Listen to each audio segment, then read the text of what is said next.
Mardi 30 janvier, bonsoir et bienvenue dans le 7-8 sur TV78. Voici les titres de l'actualité. Le mouvement des agriculteurs se durcit depuis hier. Ils bloquent les grands axes autour de Paris pour alerter sur leur situation. C'est le cas dans les Yvelines, notamment sur l'autoroute A13 au niveau de Mantes-la-Jolie. Non content des annonces du Premier ministre Gabriel Attal lors de son discours de politique générale, les agriculteurs se rapprochent ce soir de la capitale et font route vers le triangle de Rocancourt. On fait le point en début d'édition.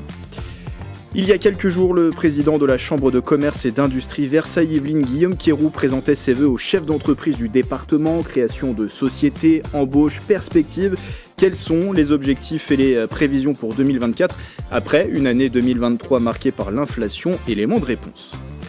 Comme tous les mardis, Maxence Delacrouet, jeune Yvelinois passionné d'histoire, vous en apprend plus sur le département. Ce soir, Maxence nous parle de la méconnue mais non moins importante bataille de Rocancourt en 1815. Et puis l'invité du 7-8 en deuxième partie d'émission, ce soir la dernière de nos interviews avec les maires de Saint-Quentin en Yvelines. Ali Rabet sera avec nous, le maire de Trappes nous parlera des grands dossiers de 2024 dans sa commune. Et j'accueille tout de suite Gabriel Gontier, bonsoir. Bonsoir Grégory. De la rédaction de TV78. Et juste avant de faire le point sur la situation concernant la colère des agriculteurs, on va faire le point avec vous sur le reste des actualités du jour.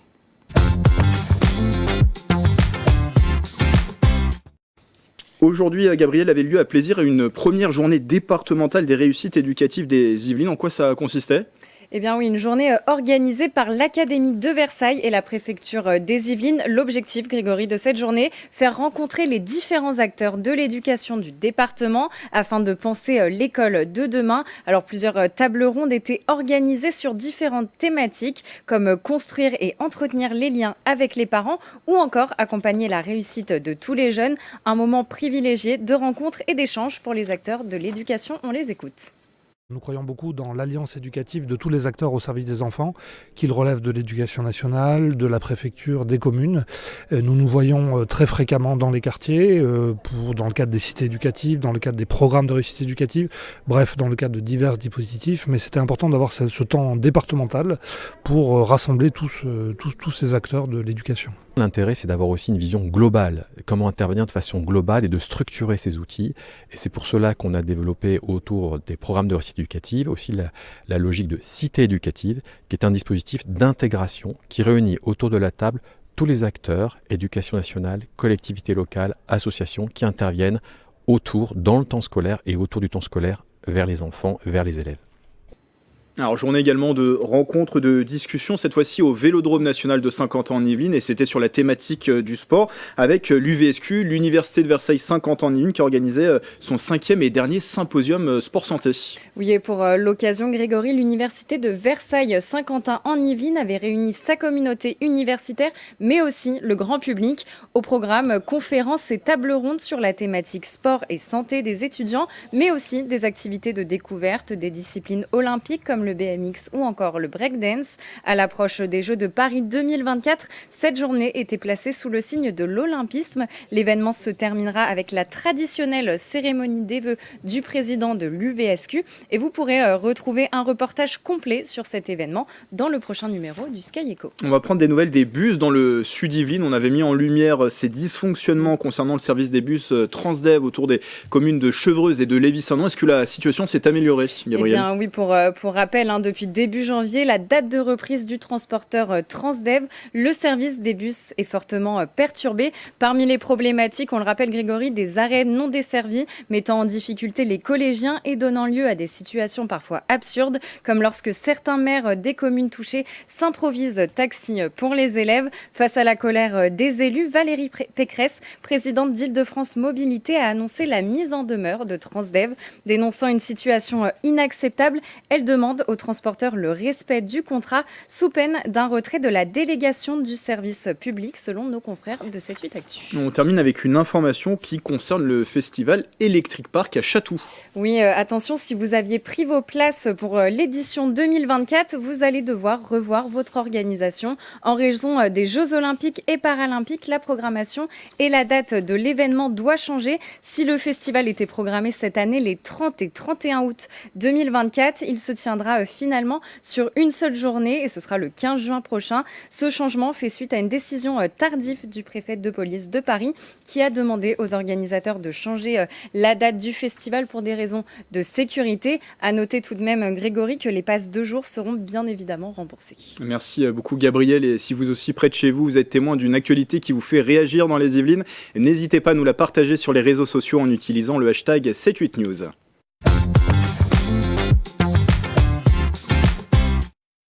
À suivre, point de situation sur la colère des agriculteurs. On vous rappelle cette information dont nous vous parlions en début d'édition. Les agriculteurs qui font route ce soir vers le triangle de Rocancourt, ils se rapprochent de la capitale. Ils continuent leur mouvement de contestation, non content des dernières annonces du Premier ministre Gabriel Attal. On va faire le point sur la situation dans un instant. Mais juste avant, la Chambre de commerce et d'industrie Versailles-Yvelines présentait ses vœux à Versailles il y a quelques jours. Pour l'occasion, plus de 300 institutionnels, chefs d'entreprise et jeunes porteurs de projets étaient présents. L'occasion pour eux de dresser les perspectives économiques de l'année 2024 dans le département. Le reportage de Clara de Frutos. L'industrie, l'emploi et la jeunesse étaient à l'honneur mercredi 24 janvier à la Chambre des commerces et d'industrie des Yvelines. Lors de sa cérémonie des vœux, l'organisme a notamment présenté ses perspectives pour la nouvelle année 2024. Pour créer davantage d'entreprises dans notre territoire, il faut des ambassadeurs, il faut les entreprises industrielles, on est dans un territoire d'industrie, et il faut les entreprises qui puissent innover. Donc on a de jeunes ingénieurs, de jeunes scientifiques. On vise plus de 30 000 créations d'entreprises dans notre territoire pour 2024. Plus de 300 institutionnels, chefs d'entreprise et jeunes porteurs de projets étaient rassemblés à l'hôtel du Barry de Versailles. Parmi eux, Sébastien Rojon, directeur des ressources humaines du site de production Renault Afflin, pour qui l'année 2024 sera notamment consacrée à l'embauche. Nous avons d'ores et déjà annoncé que l'année 2024 serait le début d'un cycle qui nous verrait passer à 150 nouveaux emplois en CDI pour accompagner la croissance de la Refactory et ses nouvelles activités. Le site de la Refactory de Flins pour Renault Group, ça représente un enjeu nouveau autour du thème de l'économie circulaire de la mobilité. Et c'est aussi un élément qui est majeur pour les nouvelles générations. Et donc à ce titre, nous souhaitons parler aux nouvelles générations et attirer les nouveaux talents. L'économie circulaire, un enjeu également fondamental pour Hugoline Solaire, fondatrice de Recnorec. Basée à Trappes, la start-up transforme les plastiques orphelins de solutions de recyclage en un matériau solide et écologique qui se travaille comme du bois. 2024, c'est une année extraordinaire pour nous, c'est l'année du décollage, c'est l'année du démarrage de la production industrielle attendue depuis un certain temps. Donc là, en janvier, on démarre. On a l'ambition de sauver 100 tonnes de déchets orphelins cette année, avant de pouvoir multiplier les impacts et les territoires d'implantation. En 2023, la Chambre des commerces et d'industrie des Yvelines a accompagné près de 25 800 entreprises et 8 400 établissements. L'an passé, près d'une trentaine de collectivités territoriales et 9 hôpitaux, dont André Mignot, chez Rocancourt, ont été victimes d'une cyberattaque. Pourtant, le secteur de la cybersécurité fait face à une pénurie de talents. Une pénurie de talents, c'est une carence de ces nouveaux talents dont les entreprises ont pourtant besoin. Interview avec le directeur général adjoint de l'école 2600 qui est basée à Saint-Quentin en Yvelines. L'établissement forme au métier de la cybersécurité. Les propos recueillis par Aurélie Lafeille.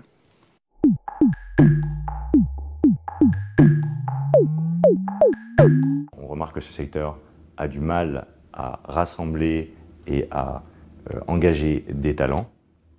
On parle environ de 15 000 postes non pourvus en France, 300 à 500 000 en Europe, malgré une politique gouvernementale qui vise sur 4 ans à doubler le nombre d'emplois entre 2021 et 2025. Ce qu'on remarque, c'est qu'il y a une réelle difficulté pour les personnes à être up-to-date par rapport aux menaces.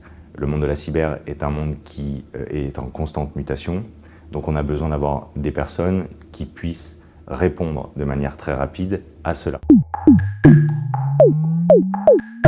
Dans le cadre de la formation initiale, nous avons donc 270 étudiants qui sont en alternance dans 250 entreprises différentes, entreprises qui évoluent sur des thématiques aux alentours de la sécurité défensive, de la sécurité offensive ou de la gouvernance. L'entreprise a investi sur lui, nécessairement elle a envie de le garder et de continuer à le valoriser et à le faire monter en compétences. Nous avons à 2600 une double approche. La première, pour tout ce qui concerne la formation continue, c'est-à-dire la formation à court terme, nous allons mettre en place une plateforme qui sera lancée pour la rentrée 2024, dont le fonctionnement est assez disruptif, puisqu'il vise la certification de micro-compétences.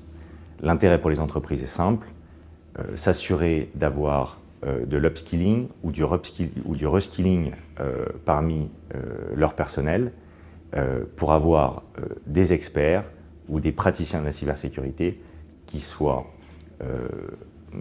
tout à fait prêts à répondre aux problématiques rapidement.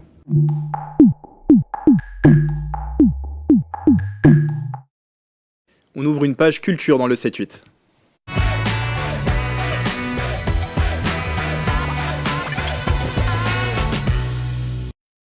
Une soirée rock et pop, un voyage entre Orient et Occident, une redécouverte des plus grands tubes britanniques. C'est ce que propose la batterie de Guyancourt le 3 février prochain sur scène. Dele Yaman et Adrian Clark Trio. Voici 3 raisons d'y aller. C'est au micro de Mathilde Franco. Bonjour, je m'appelle Benjamin Guillot. Je suis responsable des relations avec les publics et de l'action culturelle pour les scènes de Guyancourt. Aujourd'hui, je vais vous présenter 3 bonnes raisons de vous rendre à la batterie et plus précisément à l'auditorium de la batterie pour assister à un concert avec 2 groupes, Dele Yaman et Adrian Clark Trio.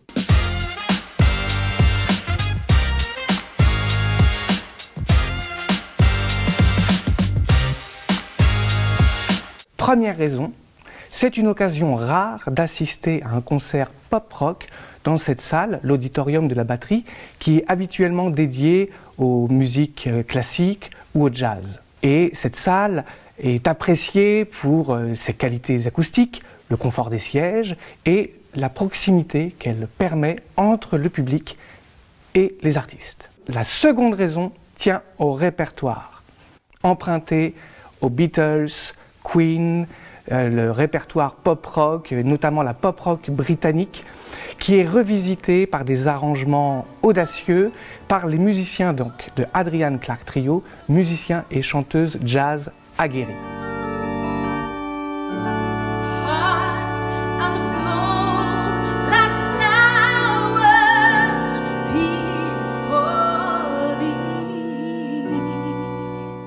La troisième raison, c'est de prolonger la soirée avec la musique captivante et ensorcelante de Dele Yaman. C'est difficile de classer la musique de Dele Yaman entre pop, rock, dream, rock, art rock. Enfin bref, c'est une musique qui a un caractère cinématographique et qui s'est d'ailleurs prêtée au cinéma. The evening light is soft and yellow. Gentle, the April chill. C'était les 3 bonnes raisons d'aller voir Dele Yaman et Adrian Clark Trio à l'auditorium de la batterie le samedi 3 février à 20h30.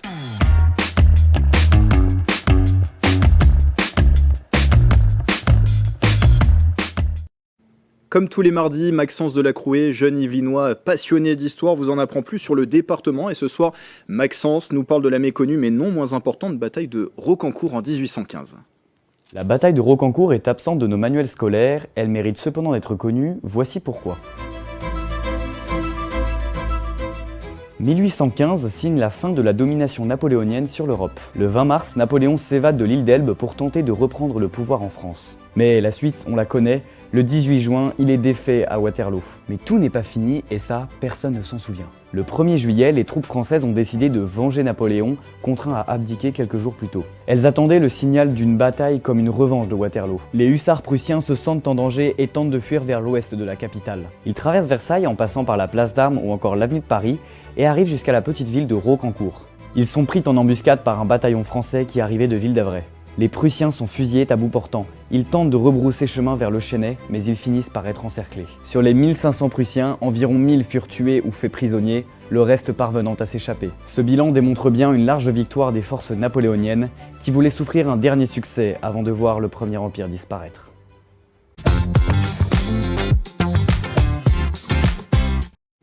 Et le hasard de l'actualité nous amène à parler de nouveau de Rocancourt, puisque les agriculteurs se rapprochent du triangle de Rocancourt, ils se rapprochent même de la capitale. Ils sont mobilisés depuis plusieurs jours pour alerter sur leur situation. Ils ont décidé de durcir le mouvement, et ce après les annonces du Premier ministre Gabriel Attal. C'était cet après-midi.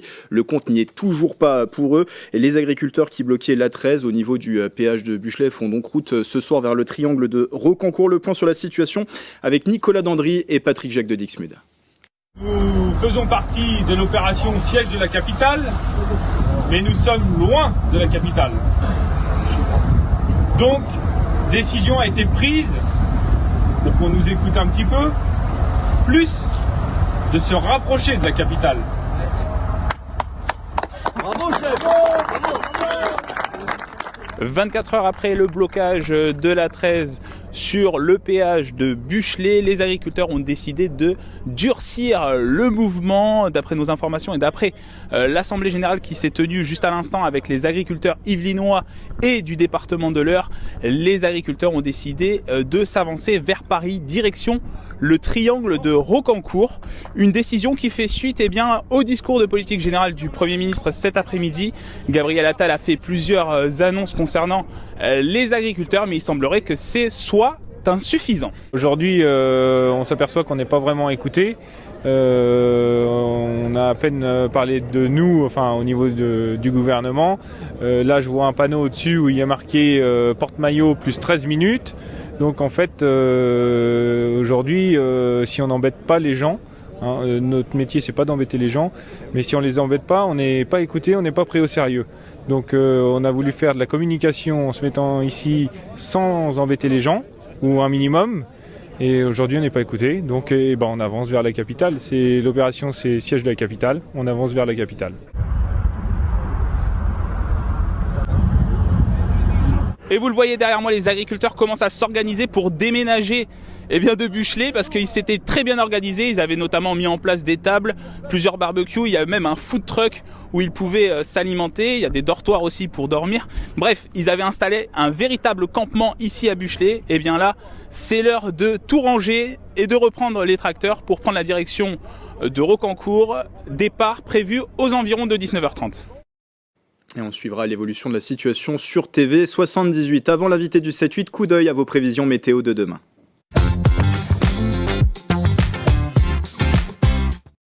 Les conditions seront brumeuses demain matin dans les Yvelines. La brume devrait être au moins présente dans le secteur de Versailles où il fera 4 degrés. Il fera en moyenne 2 degrés sur le reste du territoire dans l'après-midi. Le soleil sera de la partie, comptez 10 degrés à Versailles et Rambouillet, jusqu'à 11 degrés à Mantes-la-Jolie et Houdan. Et ce mercredi 31 janvier, nous fêterons les Marcel. Tout de suite, l'invité du 7-8.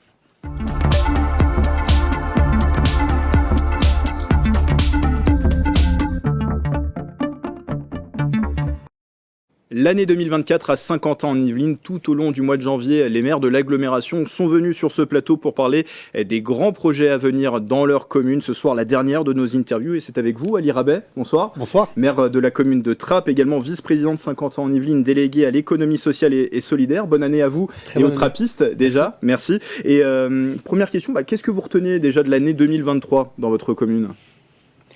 Comme beaucoup de maires, je crois qu'on a été marqué et frappé par un événement, celui qui, juste avant l'été, a donné une image assez négative de nos territoires.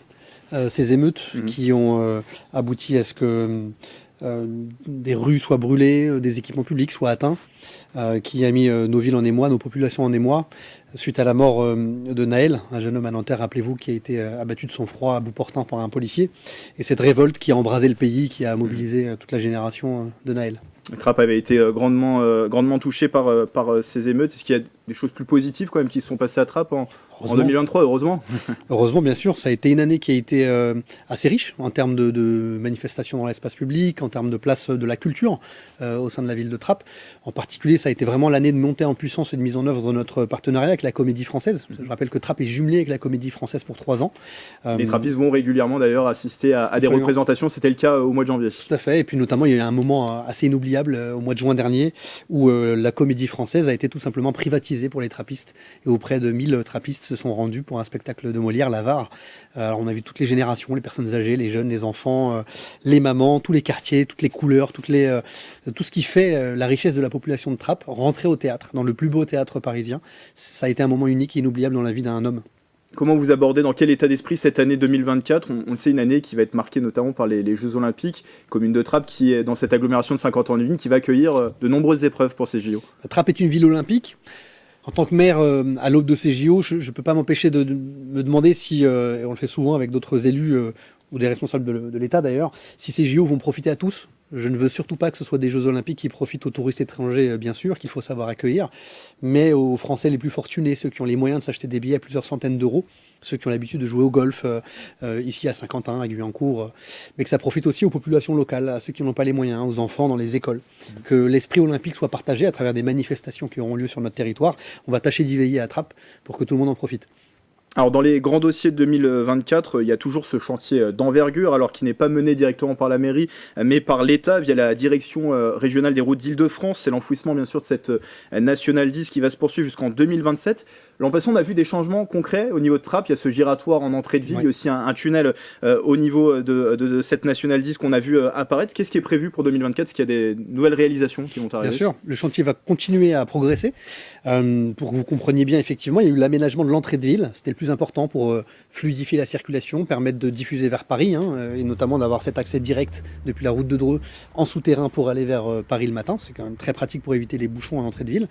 On continuera avec l'aménagement de 2 voiries provisoires au nord et au sud de la RN10 qui viendront en fait porter la circulation de la route nationale pendant plusieurs années de chantier, le temps qu'on attaque les tranchées centrales. Donc les routes par lesquelles aujourd'hui passent les véhicules vont descendre de plusieurs mètres jusqu'à 7 mètres de dénivelé. C'est un chantier pharaonique qui démarrera en septembre. Et avant le mois de septembre et l'attaque des tranchées centrales, la direction des routes va préparer et aménager ces voies provisoires qui vont durer quelques années et qui vont être élargies au nord et au sud de la RN10. Alors, dans les dossiers aussi à suivre cette année à Trappes, il y a ces assises de l'éducation. Elles se sont déroulées la semaine dernière dans la commune en présence de la communauté éducative, de parents d'élèves, de jeunes trappistes. Trappes fait partie, on le rappelle, du dispositif des cités éducatives. Alors concrètement, c'est pour faire quoi ces assises de l'éducation ? Ça va aboutir sur peut-être de nouvelles politiques à Trappes ? On a la chance d'être labellisé cité éducative. Qu'est-ce que ça veut dire ? Ça veut dire qu'on établit une alliance entre la mairie, l'éducation nationale et l'État, la préfecture, pour pouvoir conjuguer nos forces et financer des projets nouveaux dans nos écoles qui permettent, comme par exemple ce jumelage avec la Comédie Française, d'apporter du neuf, d'apporter de la richesse culturelle en particulier dans nos écoles. Tout ça, ça ne peut pas se faire dans notre coin entre institutionnels. Voilà, entre costard-cravate comme vous. Il faut pour ça inviter ceux qui sont concernés. Qui est concerné ? C'est les enseignants du quotidien, ceux qui sont face aux élèves. Ce sont les parents d'élèves également. On ne peut pas considérer qu'on refait l'école ou la façon de faire l'école en disant aux parents, vous, c'est à la maison. C'est pas vrai. L'enfant, on l'éduque à la maison, on l'éduque à l'école, on l'éduque sur les temps périscolaires, on l'éduque pendant les vacances scolaires. Donc tout le monde est concerné, parents d'élèves, élèves eux-mêmes d'ailleurs, quand ils sont assez grands pour exprimer des points de vue, des propositions, etc. Il y en a eu beaucoup d'ailleurs de propositions. Ça a été extrêmement riche. Franchement, on a été débordés par le succès. On ne pensait pas avoir autant de monde. On a eu plus de 150 participants, 180 si ma mémoire est bonne. On a rempli complètement l'amphithéâtre. Puis surtout, on allait travailler en atelier, en table ronde. On est retourné à l'école à 20h le soir. On est parti bosser avec les uns les autres. Ça a été très riche, très productif. Et on a eu un mur de propositions. On est en train d'en faire la synthèse, mais il y a dedans le miel de l'éducation de demain à Trappes. Ouais. Il y a de nouveaux ateliers qui vont se tenir. Le but, c'est d'aboutir sur une feuille de route pour la politique éducative à Trappes. C'est de pas s'arrêter là.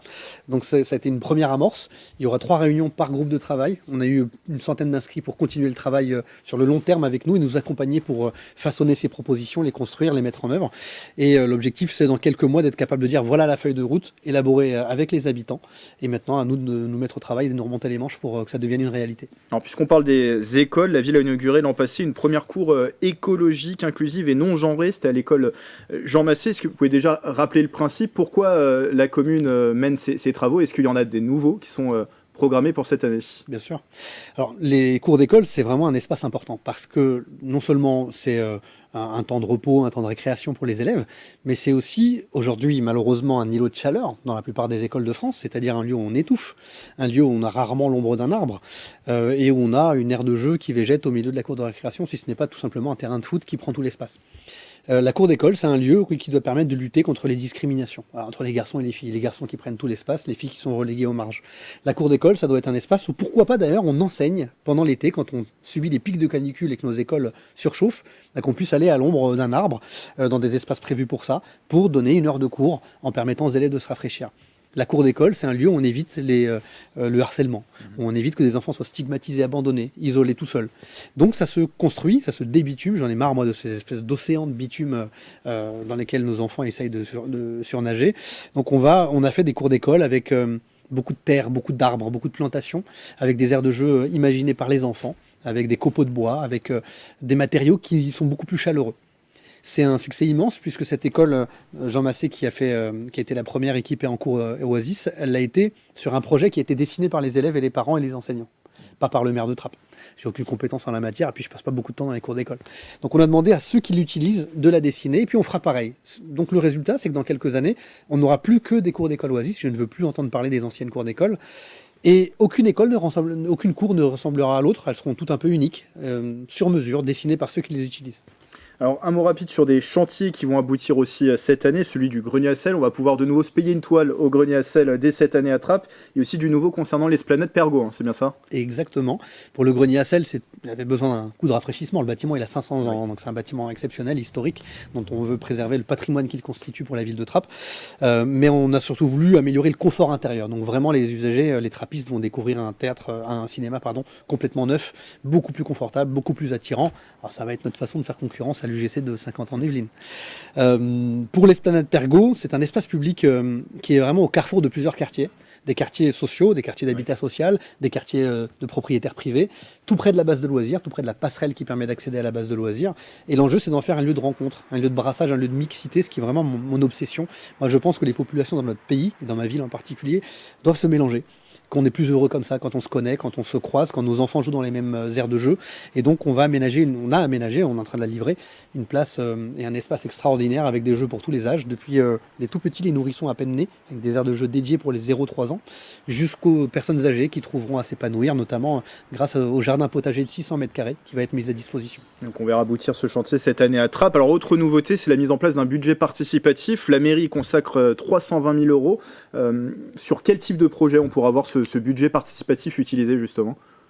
On a plus de 90 projets qui ont été déposés, ce qui est super pour une première édition. En déposer dans les. Il reste quelques jours là pour pouvoir déposer son projet. Après, la mairie doit rentrer dans une phase d'étude de faisabilité de chacun de ces projets. Est-ce qu'on parle du territoire qui appartient à la ville, à l'agglomération, au département? Est-ce qu'on a le droit de le faire? Est-ce qu'on n'a pas le droit de le faire? Et d'évaluation des coûts également.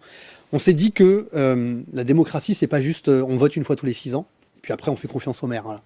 Faut faire confiance au maire s'il fait du bon boulot, sinon il faut lui demander de partir. Mais je pense que le maire doit donner de la place aux habitants pour prendre des décisions.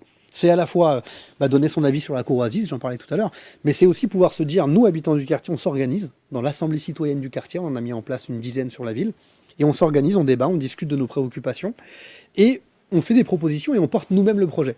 C'est pas le maire qui le fera pour nous, qui réfléchira pour nous à notre place, c'est nous-mêmes qui sommes capables, parce qu'on nous a donné un budget, donc je partage une partie du budget d'investissement de la mairie, on est souverain, on est capable de décider que ce sera tel projet en votant pour les projets qui doit être mis en œuvre en 2024-2025. Ça voudra dire par exemple aménager un petit square de proximité pour les gamins.